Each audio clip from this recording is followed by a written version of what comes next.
now we're going to talk about how international trade, so introduction of a world market basically, makes it possible for this country to have a consumption outside of their production frontiers, and by that have a higher utility than if they would only have their own internal production. So assume that there is a world market out there in which they can trade, they can get 500 food for 100 clothing. So 500 food for 100 clothing. Well, let's just say that clothing costs 5 euros and food costs 1 euro in this world market. Basically means that since you can buy, sell whatever you want of these, you can get 500 food for 100 clothing. So that means that we introduce the world market in here as an alternative trade-off between these two combinations, because that's basically what these lines are as well, right? They're trade-offs between combinations of clothing and food.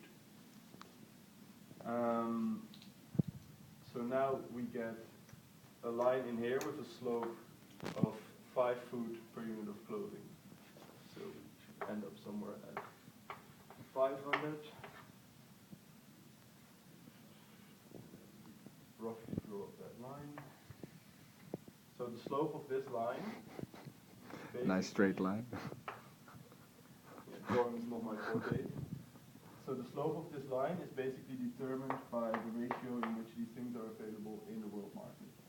So because clothing is 5 euros, food is 1 euro, you can basically get 5 items of food by selling 1 item of clothing. So that determines the slope of this line. This line is the world market. So now, what should this country do? What should they produce and what should they consume? Well, what they should produce is, again, where these lines are tangent to each other. So that's roughly this point here. Well, but if you would have drawn it accurately, then the world market line would actually cross the BPF. Well, you can draw the world market line. It would be more steep, so it would go from 100 to 500, right? And then you would cross the barrier. Yeah, but the world market line is not limited to 100 clothing. There's not just 100 clothing available in the world. Oh. You can basically draw the world market line anywhere, and the reason I draw it here is because you want to have it tangent to your PPF. Oh, okay. Because this is the point where you... So 1 to 5 only says something about the slope. Yeah, exactly. It doesn't say something about the start or the end point. Oh, okay. We're assuming that the world market has sort of infinitely many here, and that what this country produces also doesn't affect the prices in the world market. It can just trade at these quantities for how much it wants. So the logic that you want to produce exactly this point. Do you see why that is? Given the analysis of... Oh, no problem.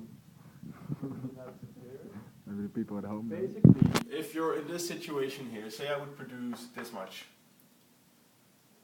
then I can basically, by making less food and more clothing, I have to give up less food than I can get back from the world market with my increased production in clothing. So say I would have to give up at this point, because what you have here is sort of a declining,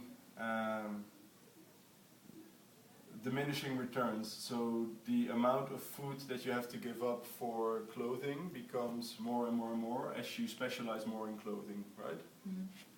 So somewhere around here it could be that you have to give up 4 units of food to make 1 extra unit of clothing. Does this have something to do with the comparative or absolute advantage?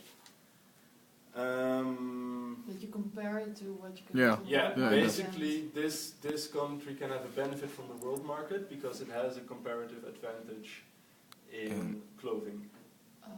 Because for this guy, 1 unit of clothing is equal to 3 units of food, and in Yeah. the world market, it's equal to 5 units of food. Yeah, so if So it's- clothing is relatively cheap in this country, yeah, because yeah. they only pay 3 units of food for 1 unit of clothing, and in Yeah. the world market you pay 5 units of food for Yeah. 1 unit of clothing, so they have a comparative advantage to the world market in clothing. Yeah. And that's why you also see at this point means that they make more clothing than in their own state. If they're left to themselves, they will produce this amount of clothing right here, For that and this amount of food. But in the new equilibrium, they're actually going to produce this amount of clothing, which is very close to 100. And if my drawing is a bit more accurate, it would be slightly below it. So basically, up until this point, they can get more food by reducing their food production and devoting those resources to clothing, Yeah. and then trading with the world market. So they have to give up less than 5 units of food to increase their production with 1 unit of clothing, which they can always trade for 5 units of food in the world market. So up until this point, coming from this way, you want to reduce your food and increase your clothing. If you're in this scenario here, then you can actually gain more than 5 units of food by reducing your production of clothing. So that's what you want to do, because in the world market you can only get 5 units of food for your clothing, but if you actually reduce your clothing production, you can get more than these 5 units of food. So it's better off to go this way. So exactly where these lines meet is where your optimum value is. Does that make sense? Could you repeat that? Yeah. So the argument here is, you've basically got... When you started to, why it is more attractive to produce at that point above? From here. No? Or- Yeah? So why you want to be there and not here? Yeah?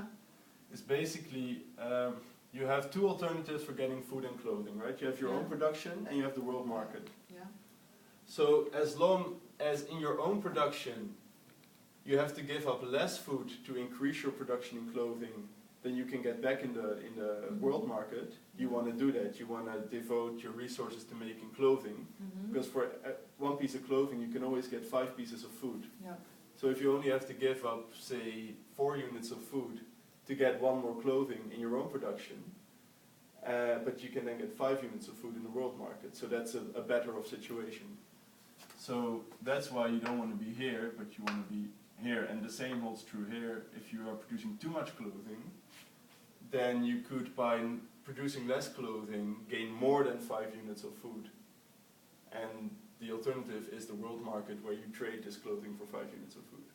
So it's about having 2 different sources, basically your own production and the world market, to get either food or clothing.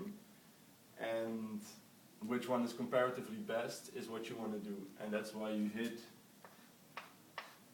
this, the optimal point is where the 2 are the same, basically. Where the trade-off is 5 for 1 in this case, in this example. Because if the trade-off here would be less than 5 units of food for 1, you want to increase your amount of clothing, because you can always get 5 for 1 in the world market. That is a benefit of 2 for the home market. Since that would, on the home market they would only get 3 for 1 clothing. 3 food, 3 food units for 1 clothing. Well, for the home market, the amount of food they get for 1 unit of clothing changes, right? Mm-hmm. So in the beginning, if you reduce clothing a little bit, you get a lot of extra food, and this diminishes over time. The amount of extra food you get from reducing your clothing. Mm-hmm. So there's no fixed number that you have. There's only, if you look at the total capacity, yes, it's 3 for 1, but the marginal amount of food production for clothing is diminishing over your food production. Hey, and then how can you, on that world market line, how can you get outside of your production? Can you explain that? Yeah. So Hold on, basically, can we move to one